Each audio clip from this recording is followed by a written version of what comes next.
Bom dia a todos, bem-vindos a mais uma aula de Fundamentos de Sistemas Embarcados.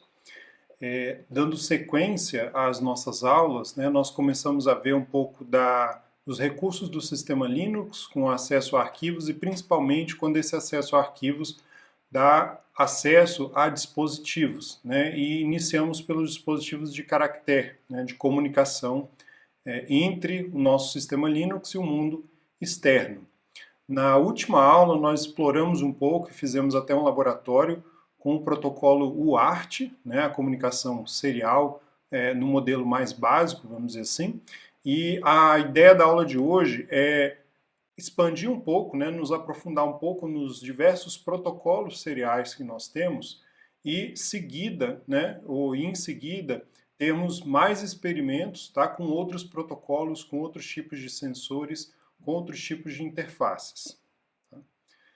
Nós vamos começar lembrando aqui dos tipos de protocolo de comunicação. Então, nós sempre temos essas duas possibilidades, seja o protocolo serial e o paralelo. Protocolos seriais a gente vai explorar um pouco mais hoje, mas alguns exemplos como o ART, o CAN, a própria Ethernet, 2C, SPI, RS-232, USB e outros. E a comunicação paralela, que é o ATA, ISA, PCI, SCSI e dentre outros, tá? Só para a gente dar um exemplo. Então, assim, só para a gente situar, ambos os tipos de comunicação, eles têm os seus propósitos, as vantagens e desvantagens, Uma vantagem clara da comunicação paralela é conseguir mais bits ao mesmo tempo, comunicar mais dados, mais informações ao mesmo tempo.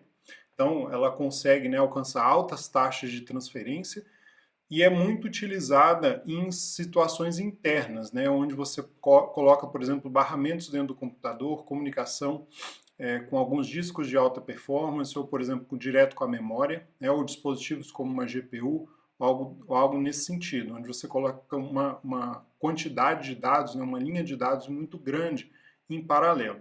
Porém, para comunicações com interfaces externas, com elementos externos, isso já começa a ficar complicado, porque você teria que ter uma quantidade muito grande de fios, uma quantidade, às vezes, enorme de fios para comunicar. Tá? Então, a contrapartida, o trade-off é usar os protocolos seriais, que eles usam uma quantidade muito menor de fios, de 1 até alguns poucos fios, 2, 3, 4, e conseguem serializar a comunicação ou transmitir de maneira serial essa comunicação. Então, essa é a grande diferença entre as duas abordagens. Os modos de transmissão, só para a gente explorar, nós comentamos um pouco na aula ao vivo, mas nós temos 3 modos básicos de comunicação serial, sendo ela o primeiro modo simplex, onde você tem um emissor e a comunicação ela só vai em um sentido toda vez. Tá? Então não há a possibilidade do receptor, por exemplo, confirmar a mensagem que ele recebeu. Tá? Exemplo típico é transmissão de TV, rádio, onde você tem uma antena e você tem um receptor na outra ponta. Então essa comunicação é em um sentido só. Nós temos também o modo de transmissão half duplex, ou meio duplex, como é chamado, onde tanto o receptor quanto o emissor eles podem estar ativos ao mesmo tempo, mas só um deles pode transmitir por vez. Por quê? Porque o canal de transmissão e recepção ele é compartilhado. Aqui tem um exemplo, por exemplo, antigo aí de walkie-talkie, ou seja, você aperta um botão, fala, aguarda, o outro receptor vai receber a mensagem, vai escutar, depois ele aperta para falar. Então, o canal de comunicação, o meio de comunicação, ele é compartilhado. Então, ou você transmite ou você recebe, tá? Inclusive hubs, por exemplo, antigos, antes dos switches, eles tinham esse tipo de protocolo até na Ethernet.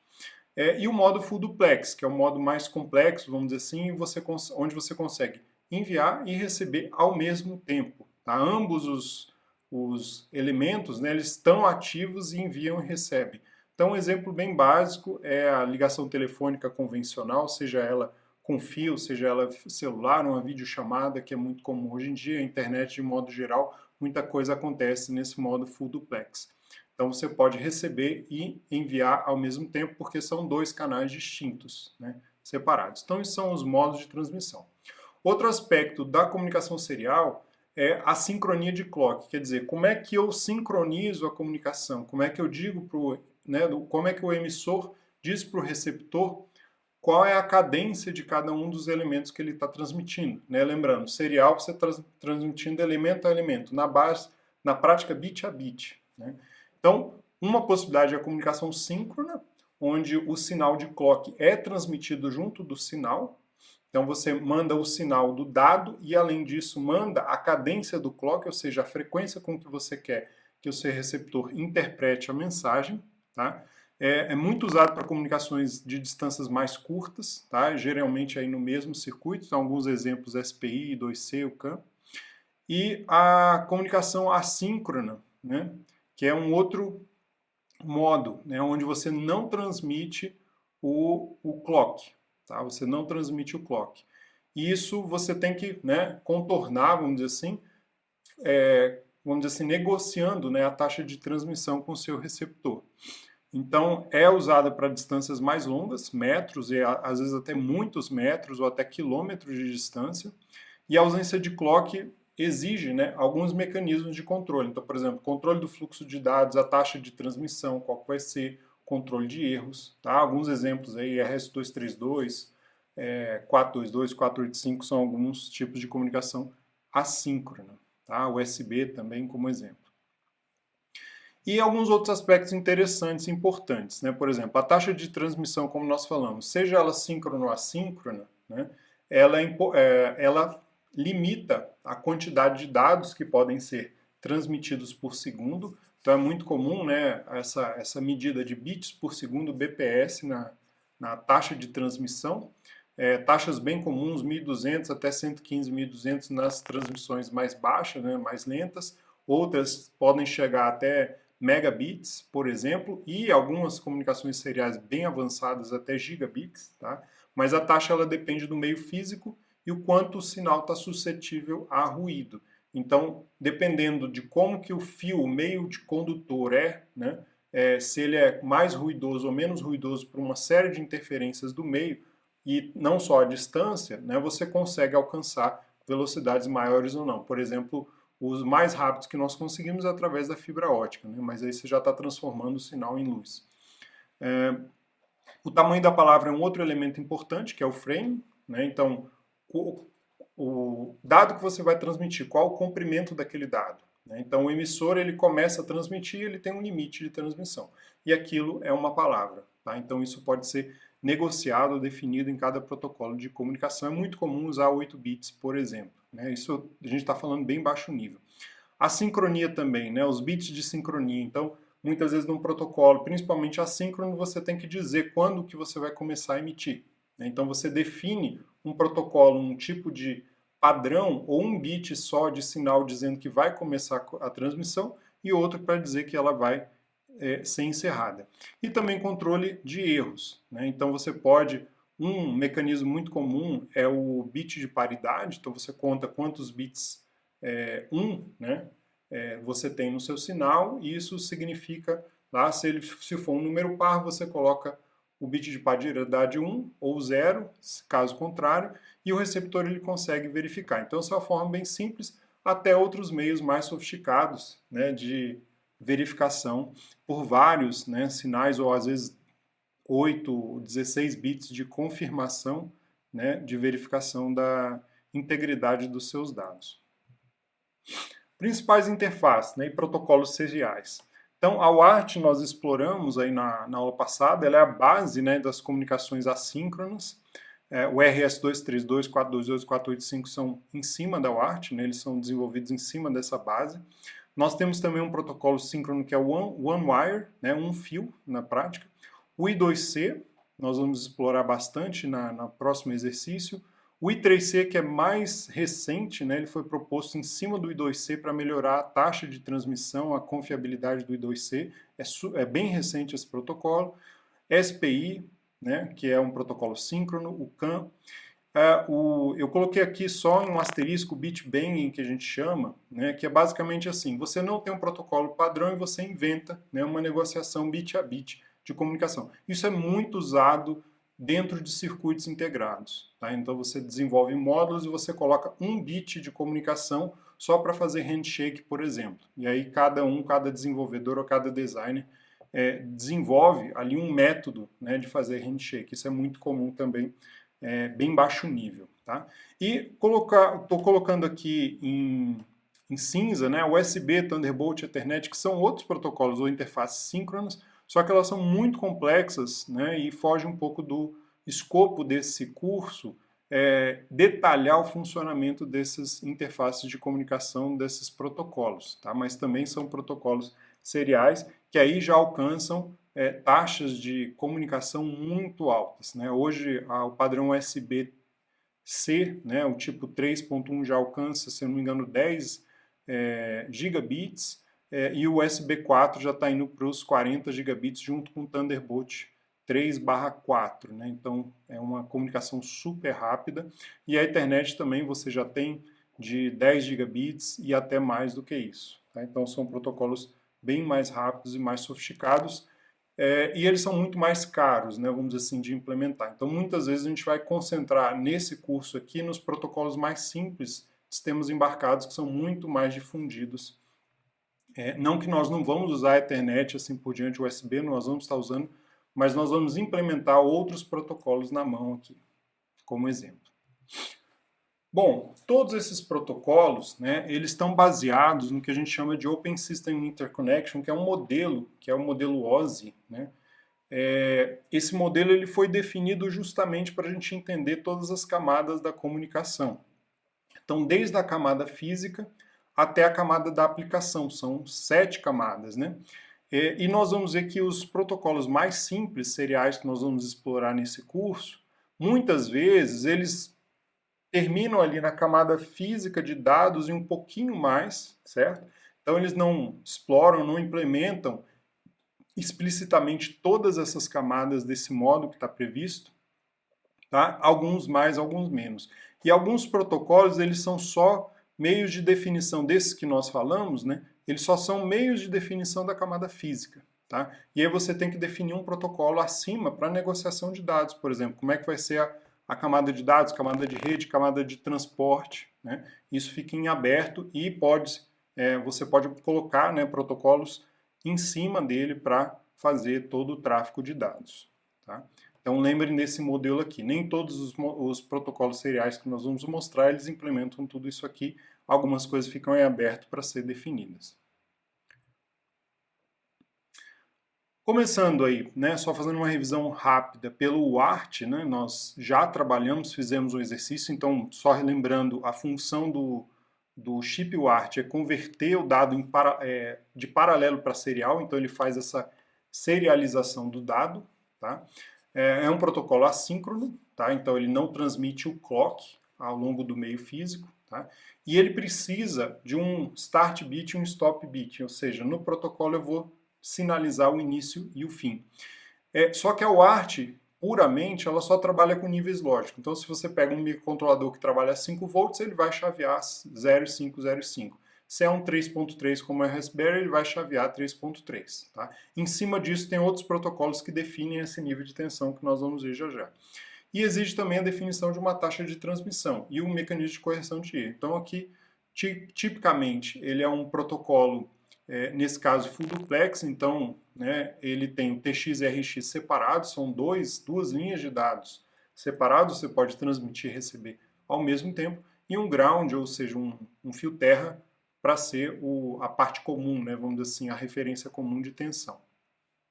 Aqui só lembrando, né, quando eu vou transmitir, então, saindo do TX do dispositivo 1, eu utilizo no UART um start bit, ou seja, um sinalizador que eu vou começar a transmissão, então isso é parte do protocolo, né? Então quando o seu barramento está ocioso, né, ele fica em sinal alto.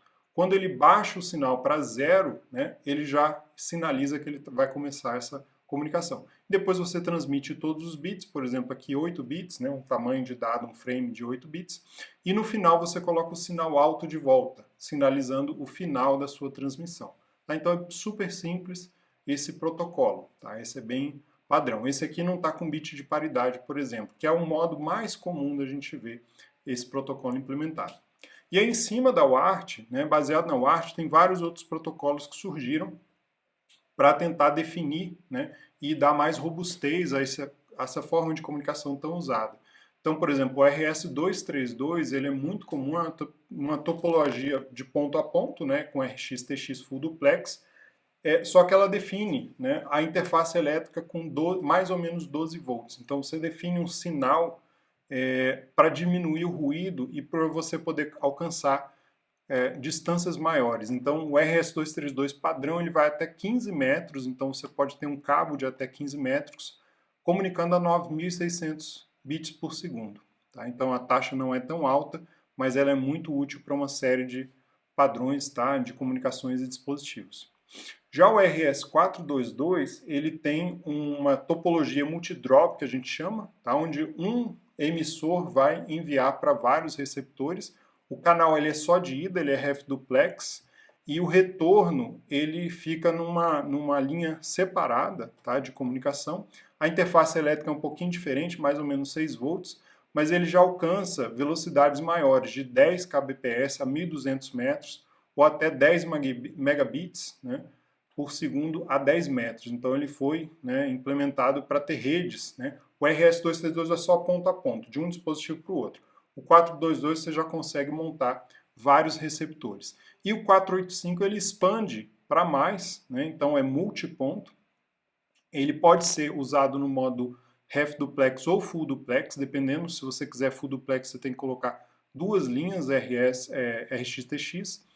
A interface elétrica de menos 7 a 12 volts, e aí você alcança até 10 megabits por segundo em, né, linhas de transmissão de até 10 metros. Então, isso é muito usado na indústria, esses padrões, até hoje. Tá? Então, aqui é a topologia do 422, topologia do 485, né, como você conecta vários equipamentos na rede, e aqui, se for half duplex, por exemplo, no 485, você combina, né, o RX+, e o TX+, numa linha só, e o TX- e RX- numa linha só, tá? E aqui no Full Duplex você usa 4 fios para comunicação ao invés de 2. Tá? Então é uma forma de fazer o Full Duplex nesse protocolo. Um protocolo da camada de dados, tá? E também da camada de segurança de sessão muito usado é o Modbus, em cima do 485. Então o 485 ele define lá a camada física, tá? E a camada de dados bem básica. Mas o frame, né, a palavra de comunicação utilizada, o Modbus ele é um dos mais usados na indústria hoje. Então você tem aqui, por exemplo, um byte de start, né, onde você manda um pacotezinho, né, o formato do pacote. Você manda um start, você manda um endereço para onde você quer enviar o dado, ou seja, qual é o receptor que vai receber esse endereço, tá, na rede, o endereço dele, de 8 bits, então você pode ter até 256, né, dispositivos na mesma rede 485. A função que você quer enviar, então ele define, né, ou seja, eu vou mandar para esse endereço com essa função. Então você manda nesses 8 bits qual o comando que você quer enviar. Tá? Depois os dados pode ser N pacotes de 8 bits. E por fim você manda uma verificação de erro via o algoritmo CRC. Tá?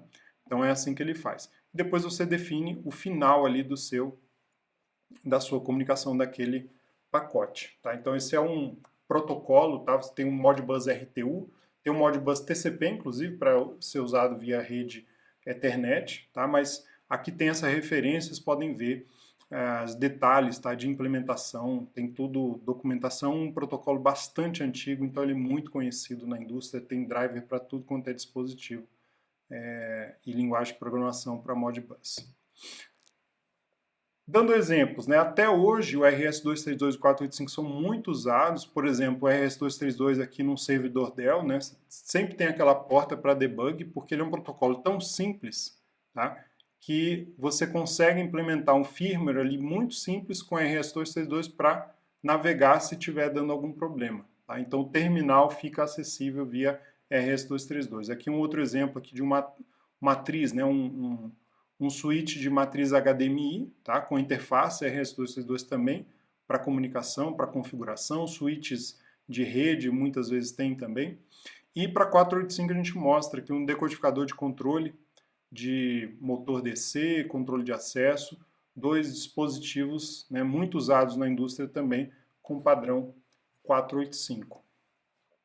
Então, para exemplificar, né, nesse caso desse protocolo, dispositivos de mercado. Tá?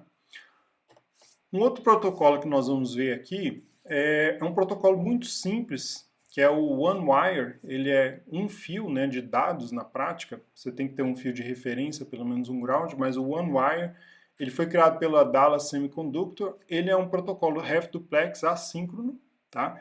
Mas uma das grandes vantagens dele é ele tem um sistema de master slave, então você coloca vários dispositivos como slave num barramento. A velocidade de transmissão é bem baixa, 16 kbps, mas você consegue, né, distâncias de até 300 metros, tá, de fios. Então ele é muito usado em dispositivos pequenos, sensores, por exemplo, estações meteorológicas e sensores de meteorologia à distância, botões remotos, monitoramento de tensão, mas ele pode ser um pouco mais sofisticado também. Tá? Você pode ter dispositivos com memória remota. Tá? Então, alguns exemplos aqui muito utilizados com OneWire. Aqui eu estou colocando um exemplo bem curioso e sofisticado, que é um autenticador de segurança. Então, um chip que fica no seu dispositivo para autenticar a segurança. Então, ele está trafegando ali, inclusive a segurança com SHA-256, tá? Por esse fio. Então, um protocolo muito simples, mas é bem poderoso. Sensores de temperatura e umidade, por exemplo, são usados. Esse aqui é um adaptador básico lá de OneWire para GPIO de dispositivos, microcontroladores, assim por diante. A Raspberry Pi ela já suporta o OneWire em um dos pinos do GPIO. E aqui uma curiosidade, por exemplo, o próprio NoBreaks usam às vezes o OneWire para indicar, né, fonte de energia.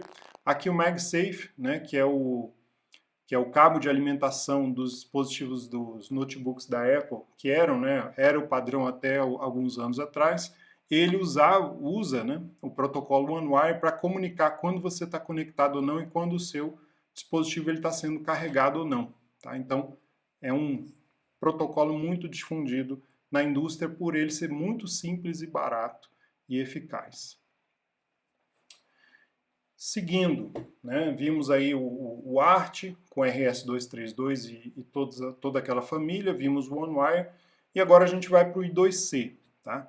Agora nós passamos, né, o I2C é um protocolo síncrono, tá? Então é um protocolo, vejam, bastante antigo ainda, 1982, desenvolvido pela Philips. O objetivo dele era diminuir, né, minimizar conexões entre os dispositivos de um mesmo circuito, então a quantidade de fios de comunicação entre os dispositivos, e ele precisa somente de 2 fios para comunicação, além da alimentação. Tá? Eu vou sempre falar isso, pessoal, porque sempre eu preciso do ground, né, do terra de referência, às vezes da alimentação também. Então a gente está falando de comunicação, fios de dados. Então o SL e o SDA, ele é um protocolo half duplex, e ele pode ser usado com múltiplos mestres. Tá? O dispositivo que iniciar a transição de dados ou transição de dados no barramento, ele se torna o master. Tá? Então você não tem um árbitro ali. Os slaves eles são identificados por um código. Tá? Os primeiros 7 bits, você consegue colocar até 128 dispositivos num barramento I2C. E normalmente esse código é fixo, esse bit, tá, de identificação ele é fixo. É como se fosse um MAC address simples, né, do dispositivo na rede. Tá?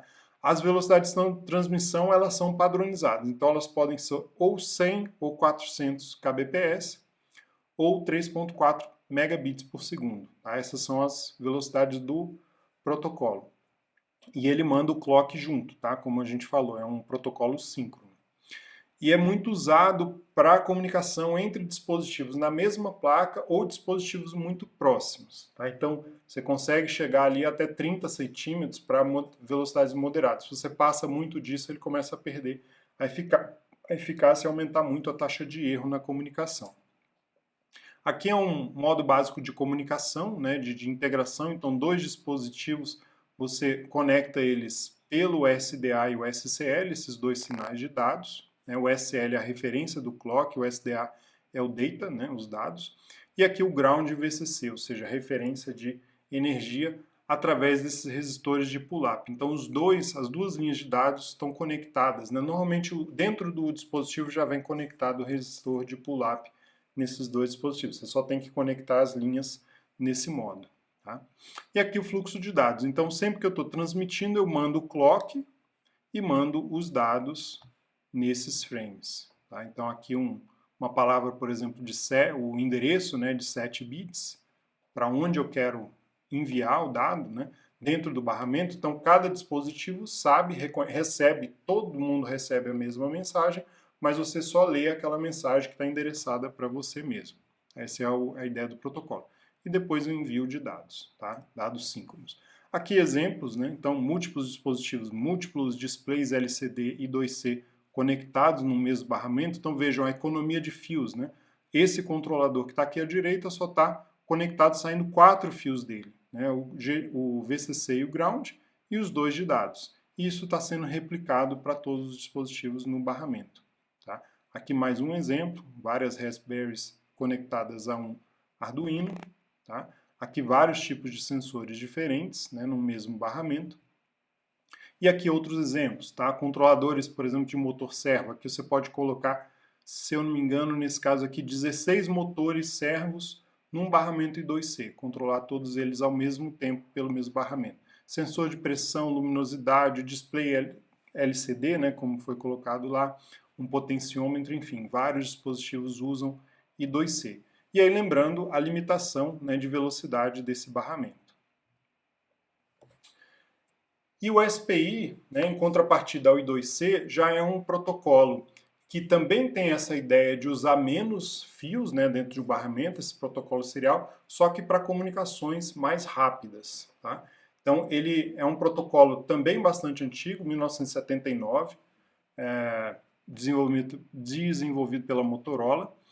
Ele é full duplex, tá? Ele usa barramentos com até 256 dispositivos, tá? Só que ele permite somente um master no barramento, então o protocolo é um pouco diferente do I2C. Não existe velocidade pré-definida de comunicação, mas geralmente ela é sempre maior do que 1 megabit por segundo, tá? Você consegue atingir velocidades bem maiores. Só que ele necessita de 4 fios de conexão. Então, vendo aqui como é que ele se conecta, né? Ele é um protocolo síncrono, como nós falamos, então eu mando o clock, né? O master manda sempre o clock, e o MOSI, que seria o Master Out Slave In, é a saída do master para os slaves, é o sinal de dados, né? O MISO é o Master In Slave Out, então o slave ele manda de volta lá os dados para o master, e o SS é o Slave Select, então esse aqui é o seletor de chip, ele comunica, tá, do master para o slave quem é o slave que eu quero endereçar. Tá? Então, na prática, quando você coloca vários desses dispositivos num barramento SPI, tá, acaba que esse Slave Select é uma desvantagem, porque lembra, no I2C eu tenho um endereço e quem vai me escutar e vai receber. Tá?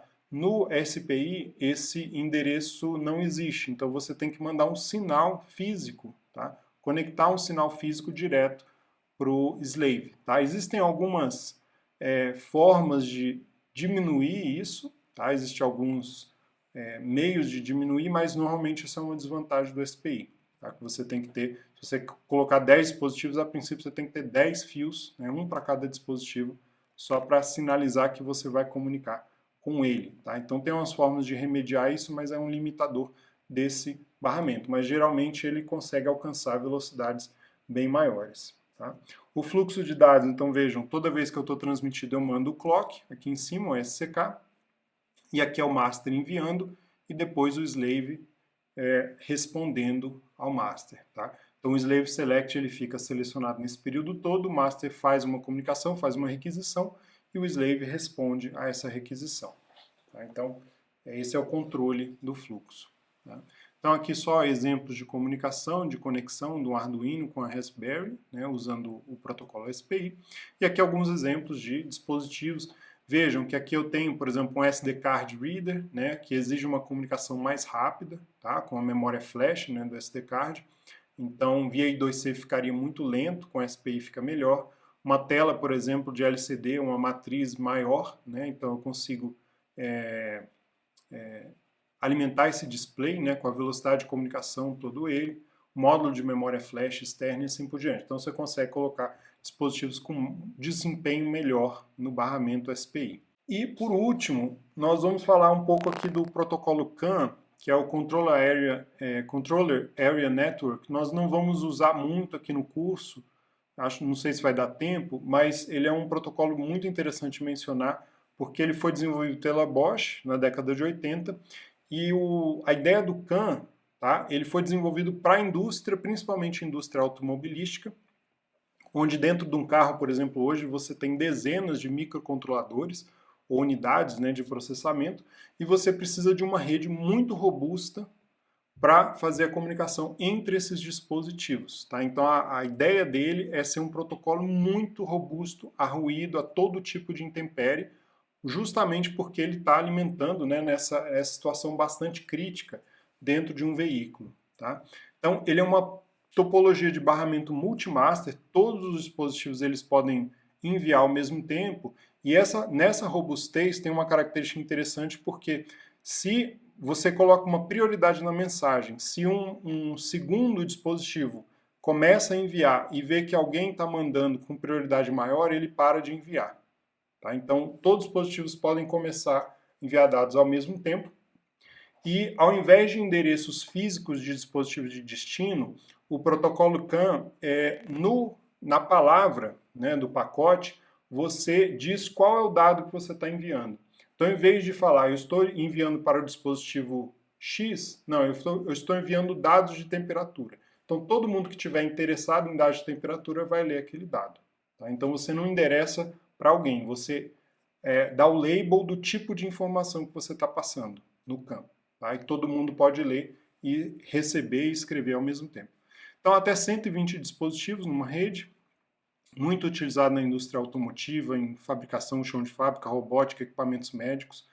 A velocidade é até 1 megabit por segundo, tá? A distância de comunicação pode ser de até 40 metros, e ele necessita de 2 fios para comunicação. Tá? Então ele faz uma comunicação, vamos dizer assim, de pareamento, tá? E por fim, ele é um protocolo, né, half duplex. Tá? Aqui é a conexão de barramento, então no barramento CAN você tem vários dispositivos conectados por esses 2 fios de comunicação. Tá? E aqui uma referência, tá, de envio de dados. Então ele envia, né, por um par diferencial aqui de dados. Então esses 2 fios aqui, o CAN high e o low, tá, ele faz uma diferença de tensão dos dois.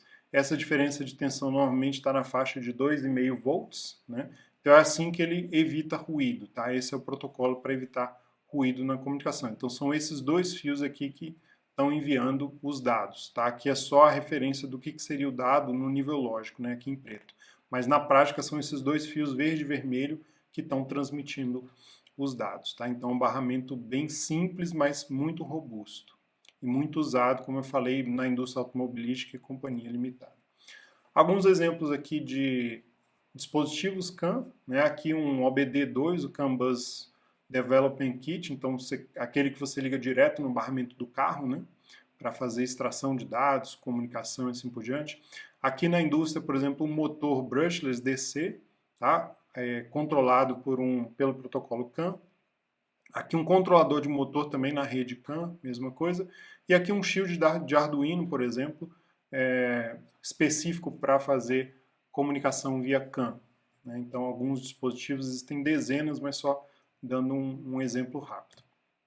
E para fechar, né, para a gente sintetizar tudo isso que nós falamos, estamos fazendo uma comparação aqui entre protocolos seriais. Tá? Essa tabela foi adaptada aqui do embedded.com, um artigo de 2002, se eu não me engano, que fala sobre isso. Mas só para a gente ver, né? OneWire aqui. Então, as comunicações assíncronas. OneWire, RS-232, 422, 485, aqui tudo baseado na UART, esses 3, né? Enquanto I2C, SPI e CAN são síncronos, né, no barramento. O tipo de emissor e receptor. Então, aqui você tem master-slave, peer-to-peer, multi-drop, multi-point, multi-master, né? Quem é half duplex ou não, o número máximo de dispositivos em cada um, a velocidade máxima, né, teórica que eles alcançam. Quando a gente coloca a velocidade máxima, Sempre tem um jeito de aumentar um pouquinho, usando um fio específico, um meio de comunicação específico, mas esse é o padrão que a gente encontra, tá? As distâncias máximas também, vejam que o 485.422 é muito longa a distância, né? E aqui a quantidade de pinos, tá? Lembrando que são os pinos de dados, tá? Tirando o ground, vamos dizer assim. Tá? Então, comparação básica entre os protocolos. E aqui algumas referências, tá? A esses dados todos, eu vou colocar lá no Moodle, bastante referência, porque todos esses protocolos são muito antigos, tem muita informação na internet, muito tutorial de tudo quanto é forma que vocês quiserem, documentação muito profunda, tá? Vale a pena estudar e, obviamente, nem todos esses protocolos a gente vai explorar tão profundamente aqui na disciplina. Então, se vocês se depararem com a necessidade de desenvolver dispositivos com esses protocolos, né, no futuro e assim por diante, vale a pena ter essas referências todas que são muito, muito ricas, ok? Bom, pessoal, então é isso. A ideia dessa aula era fazer esse overview de protocolo de comunicação serial e alguns deles que nós vamos usar aqui na aula e que nós vamos exercitar em breve, tá?